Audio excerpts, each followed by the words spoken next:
இன்றைக்கி நம்ம சேனலில் சித்ரா பௌர்ணமிக்காக ஒரு ட்ரெடிஷ்னல் ரெசிபி தேங்காய் பால் பாயசம்.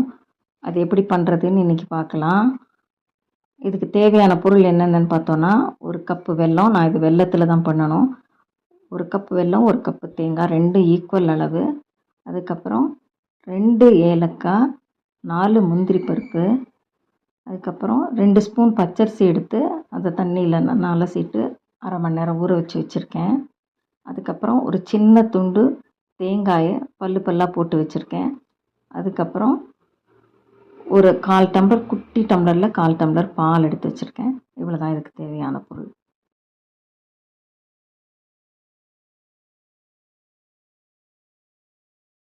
முதல்ல ஒரு சின்ன மிக்ஸி ஜார் எடுத்துட்டு அதில் தேங்காய் துருவி வச்சதை போட்டுடணும்.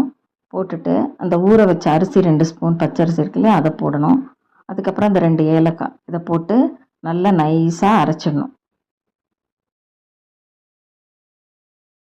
அதுக்கப்புறம் ஒரு பாத்திரத்தில் அந்த வெல்லத்தை எடுத்து போட்டுண்டு ஒரு அரை டம்ளர் தண்ணி விட்டு நல்லா அதை கரைச்சிக்கணும்.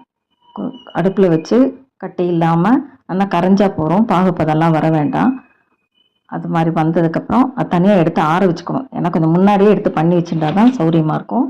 அப்போ தான் சுட சுட விடாமல் விட்டா கொஞ்சம் தேங்காய் தெரிஞ்ச மாதிரி ஆகிடும். அதனால் கொஞ்சம் எடுத்து ஆற வச்சுக்கணும். அடுப்பில் ஒரு வாணலியில் எல்லாருக்குமே வாய்ப்புண்ணு, வயிற்று புண்ணெல்லாம் வரும். அதெல்லாம் வராமல் இருக்கணுங்கிறதுக்காக நம்ம ட்ரெடிஷனில் இதை நம்ம பண்ணுறோம்.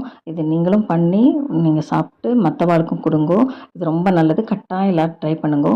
இந்த ரெசிபி உங்களுக்கு பிடிச்சிருந்தா லைக் பண்ணுங்கோ, ஷேர் பண்ணுங்கோ, சப்ஸ்கிரைப் பண்ணுங்கோ. தேங்க்யூ. சந்திரன் ஒளி